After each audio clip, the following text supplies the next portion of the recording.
According to a report from the Daily Mail, that's why Diddy had a breakdown. A person close to him apparently said, quote, spending the holidays behind bars was a nightmare for him. If we're to believe all this, Diddy had a meltdown in his cell and begged the guards to take him to the hospital for observation, but they refused. This same friend or person told the Daily Mail, quote, he eventually managed to calm himself down with the meditation technique he's been using while he's been behind bars. It took him a few hours of deep breathing and focusing to get out of the bad space he was in, but he finally managed it. This isn't the first time Diddy's mental health has come into question while he's been at MDC. When he first arrived, he was on suicide watch, which the U.S. Department of Justice National Institute of Corrections describes as supervisory precautions taken for suicidal inmates that require frequent observation. Diddy's suicide watch was only temporary, though. He was housed in a special protective unit of the jail after that for the first few weeks of his stay. But Diddy right now is in Gen Pop, meaning general population, the place where majority of the inmates stay. And that's where he apparently... Sources close to Diddy are starting to reveal troubling allegations about his behavior, with several inmates reportedly filing lawsuits against him. One of the most shocking claims comes from Jonathan A.I., who was arrested in connection with a shooting at Trump's National Doral golf course in Miami. In an exclusive interview, Jonathan discussed Diddy during an interrogation in 2018, alleging that Diddy had been using him as a sex slave. He also claimed that a so-called gay mafia in Hollywood had been pressuring him to commit crimes. But you knowing Diddy personally, do you think it's possible he might take his life? It takes a certain individual to prepare himself to do a lot of years in jail. From the lifestyle that he had, I'm not saying that he can't. I just don't see him able to do time behind bars. Maybe if he'd be in a camp type situation, that's a possibility. But based on the lifestyle and what he's done and what he's accomplished, if he has to go behind those bars for a lot of years, I think that he may commit suicide. He'd do an Epstein. Why do you think he'd pull a Russell Simmons and leave the country? They was watching him, bruh. They was watching him. And then I think that he had to turn over his passport.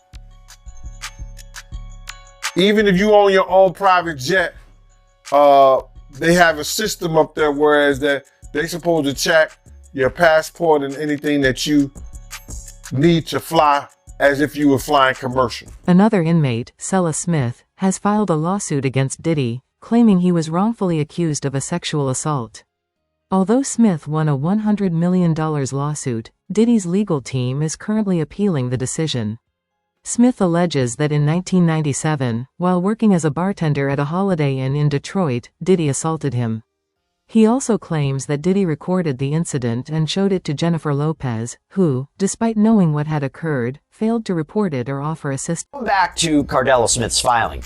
His notice says that Jennifer Lynn Lopez, aka J-Lo, aka Jenny from the Block, quote, will be called as a material witness and expert to Sean Combs' viewing, possession, and distribution of his sexual assault upon the plaintiff in 1997 and the orders of defendant Sean Combs forcing Jennifer Lopez to remain silent about the videotaped sexual assault of plaintiff by defendant. Plaintiff states that the material witness Jennifer Lynn Lopez, also known as J-Lo and Jenny from the Block, was engaged in a relationship with the defendant Sean Combs during 1999 and 2001, and that the sexual assault of the plaintiff was recorded, distributed, and held by the defendant at his New York residence and recording studio.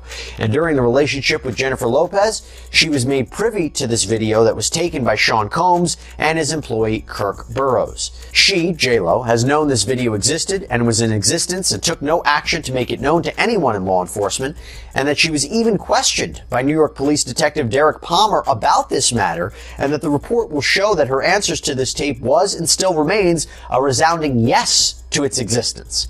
And again, Cardella Smith writes that he wants to call Officer Derek Palmer as a witness because he says Palmer is the one who questioned Lopez and believes that he will have testimony that could help his case. Now, as I mentioned, Diddy's legal team has called for this entire case to be thrown out. Cardell Smith has filed a massive response to that request that totaled more than 200 pages. Probably half of it was just straight up copies of case law that seems to support his arguments, word for word. It's something out of like a legal textbook. There's so much to slog through, but I kind of want to give you some of the highlights. So first, in addition to the claims of rape and a cover-up, Cardell Smith also claims and alleges that Combs was violent towards his loved ones. At times, Cardell Smith addresses alleged threats against his family. Other times, he says Combs actually caused serious injuries to his brother. His response reads, defendant used threats of murder to force the plaintiff to not bring the case to any court of law enforcement until the homes of the defendant were raided by Homeland Security, that the plaintiff knew it was a safe time to bring the case, and that is why we are here at this juncture. And Cardell Smith argued that fear for his own safety and the safety of his family is one of the main reasons that he waited so long to report the alleged rape, and says that that reason alone should override any issue with the statute of limitations, that these claims might be otherwise be time barred. And he also argues that while he's been in prison, fellow inmates and prison guards have threatened him on behalf of Sean Combs. As Diddy spends more time in prison, he continues to face an increasing number of lawsuits. In the past, he managed to silence his victims, but now they are speaking out. Jay-Z and Jennifer Lopez are just the beginning, and as the case progresses, more names are expected to emerge. Fearing for his safety, Diddy is urgently trying to secure his release, with reports suggesting he offered $50 million for bail. However, the judge denied his request. Co-signed by him, his mom, his sister, the mother of his oldest daughter, and his 3 adult sons. It's going to be secured by the equity in his property in Miami, Florida. Home detention, his passport will be surrendered. The government said that's insufficient. They said, look at the charges, look at the weight of the evidence that I just mentioned. They said they have allegations that he and his associates were trying to tamper with witness testimony last year so that they wouldn't cooperate with the government. What do you take away about who has the stronger argument in terms of bail? Well, I think his counsel has done the best they possibly can. I think bringing him there voluntarily is very smart, starts them out on the right foot. But I think the last thing that you just mentioned, the interfering with witnesses. That's the allegation, yeah. Yeah, if that's true, or I should say, if there's real indicia that happened, I think that might tip the scales in favor of not letting him out pending trial, because I think, and you know this, I think judges take an extraordinarily dim view of that, and that might be the factor that tips the scale against him. But I think as far as a tactic, I think it was very smart to do what they did and to say, look, you know, he's here, you didn't have to track him down, he's got a real defense here, he's doing everything right, at least right now. I'm not sure it's going to be enough at the end of it. Diddy is now confronting the repercussions of his actions and is reportedly terrified of being placed in the general population. High-profile inmates like him often struggle to survive in prison, and Diddy, who is used to a life of luxury, is said to lack the resilience needed to endure behind bars. Some sources suggest he may even contemplate taking his own life rather than serving out his sentence. Currently, he is facing life sentences for charges related to sex trafficking and racketeering. He's suffering the consequences, and I don't feel bad for him at all. Because people was trying to talk to him. People was trying to tell him. You couldn't pull him by the coat and let him know anything. You understand? They messed up the game, brother. When he put that shit out with them, money, power, respect, it ain't never been like that. It ain't never been like that. You got your respect in the street that gave you your power, that brought you your money. Totally different thing.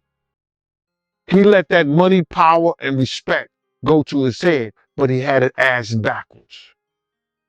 So do I care what happened? Nah. He got enough money to buy his way out of this. So we think. So when you look at that video of him pacing around and he's looking worried, and you knowing him, do you think it's possible that he might commit suicide? When you're a narcissist there's always a possibility because you're suffering. But I don't think that he can see himself in a cage. I don't think he can see himself behind those bars in those type of situations. It's too many real dudes that dislike him. But then again, there's a lot of real dudes that need help. And him being behind bars, he could probably help. At the Metropolitan Detention Center, there are inmates who would hurt or even kill Diddy at the first chance. Many of them are serving life sentences and are looking to gain street credibility. Diddy is fully aware of this, which only intensifies his fear. Life behind bars is a far cry from the luxury he's accustomed to, making survival a constant struggle. It's important to note that Diddy allegedly abused his power over victims, including minors, and had his guards restrain them. However, Diddy isn't a gangster, and for the first time, he's facing real criminals who aren't. So breaking news right now, Larry, I am just getting word. People magazine says it's got a source on the inside that tells them that P. Diddy's on suicide watch tonight. Do your sources confer the same information? Are they saying it was possible? Hey, real quickly, all that commissary stuff, he's not getting any of that because people in the SHU have an abbreviated list. So he's out of luck. No stake for him. Yeah, he is on suicide watch. This guy thought he would have went home. All of a sudden, he didn't get bond. Remember, the first night that he was there, he was like an overnight guest. When they pulled his bond hearing, now they checked him into the system, and reality has hit him. And I understand that he has a shrink coming by his cell to see him several times a day. And now there's talk about putting him in, it's like a bubble. It's like a cell that has like a plexiglass wall in it where they have inmates watching you. That's actually their job, to keep an eye on the inmates that are on suicide watch. Another error that I guess some warden told you this. There are sentenced inmates there. They're called cadre inmates. They don't have to be white collar inmates, but they're doing maintenance on the building. And the problem why there's a lot of violence there, they have housing units.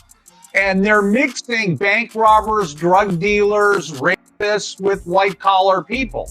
And this is why Diddy, he can't go into a regular housing unit because somebody will take him out for sure. Somebody's gonna get a lot of street credibility out of this. People that are doing substantial time that know they're never getting out. They'll just kill the guy. No questions asked. You think that they'd suck up to him because he's got a lot of money, and if he ever does get the commissary options, he would be able to help them. Some people do. Because I got to wrap it real quick. Okay, some people do think that Diddy can help them, but this guy's going to be locked up forever. His case will probably take at least 3 years to litigate. He'll stay at MDC. There's rumors that he wants to go to Essex County Jail in New Jersey because he doesn't like MDC. He's a Marshals inmate. There's no way they're going to transfer him back and forth. I don't know, several times a week, 6 Marshals to do it. He's out of luck.